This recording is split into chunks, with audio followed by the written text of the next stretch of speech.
Best phone under 25,000। इस range में तीन फोन मक्खन है भाई साहब। iQOO Neo 10R versus Poco X7 Pro versus Realme P3 Ultra। लेकिन इन तीनों फोनों में से आखिर कौन सा फोन आपके लिए अच्छा है? तीनों फोनों में फीचर क्या क्या मिलता है, प्राइस की हिसाब से कौन सा फोन बेस्ट है, चलिए देखते हैं। पहले बात करते हैं डिस्प्ले क्वालिटी की। iQOO Neo 10R में 6.78 इंच का एमोलेड डिस्प्ले मिलता है जो कि 144 हर्ट्ज के रिफ्रेश रेट के साथ आता है। पोको X7 Pro में 6.67 इंच का एमोलेड डिस्प्ले मिलता है जो कि 120 हर्ट्ज के रिफ्रेश रेट के साथ आता है। Realme P3 Ultra में 6.83 इंच का एमोलेड डिस्प्ले मिलता है जो कि 120 हर्ट्ज के रिफ्रेश रेट के साथ आता है। Display resolution 1260 × 2800 pixel iQOO Neo 10R में, 1220 × 2712 पिक्सल पोको X7 Pro में, 1272 × 2800 पिक्सल Realme P3 Ultra में। Display density 452 ppi iQOO Neo 10R में, 446 ppi पोको X7 Pro में, 450 ppi Realme P3 Ultra में। 4500 निट्स का pick brightness iQOO Neo 10R में दिया गया है। 3200 निट्स का pick brightness Poco X7 Pro में मिलता है। 1200 निट्स का pick brightness Realme P3 Ultra में दिया गया है। तो डिस्प्ले के मामले में iQOO Neo 10R ज्यादा बढ़िया है, उसके बाद आता है पोको X7 Pro एंड उसके बाद Realme P3 Ultra। चलिए दोस्तों बात करते हैं कैमरा की।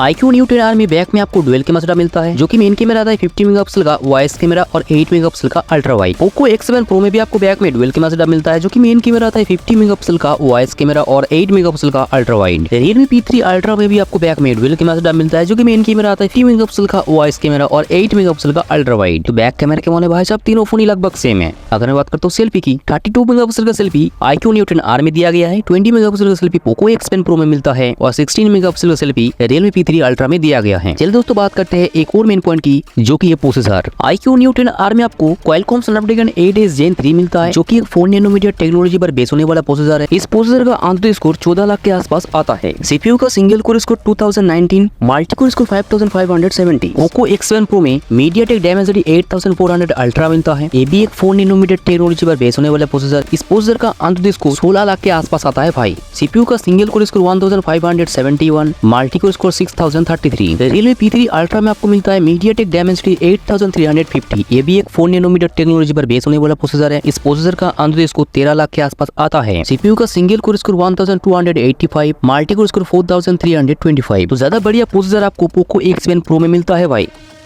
तो परफॉर्मेंस भी आपको ज्यादा बढ़िया पोको X7 Pro में देखने के लिए मिलेगा। प्रोसेसर के मामले में फर्स्ट है Poco X7 Pro, second iQOO Neo 10R and third Realme P3 Ultra। अगर मैं बात करता हूँ बैटरी कैपेसिटी की, 6400 mAh की बैटरी iQOO Neo 10R में मिलता है जो कि 80 वाट के फास्ट चार्जिंग के सपोर्ट के साथ आता है। पोको X7 Pro में 6550 mAh की बैटरी मिलता है जो कि 90 वाट के फास्ट चार्जिंग के सपोर्ट के साथ आता है। Realme P3 Ultra में 6000 mAh की बैटरी मिलता है जो कि 80 वाट के फास्ट चार्जिंग के सपोर्ट के साथ आता है। तो एक फोन में जो भी मेन फीचर होता है उसके बारे में बात तो हमने कर लिया। तो कौन सा फोन बेस्ट है भाई अंडर 25,000 के अंदर? मेरे हिसाब से पोको X7 Pro इन दोनों से बेस्ट है। सेकंड नंबर पे आता है iQOO Neo 10R and last में आता है Realme P3 Ultra। चलिए दोस्तों मैं मिलता हूँ आपसे एक और धमाकेदार वीडियो के साथ, तब तक के लिए बाय बाय।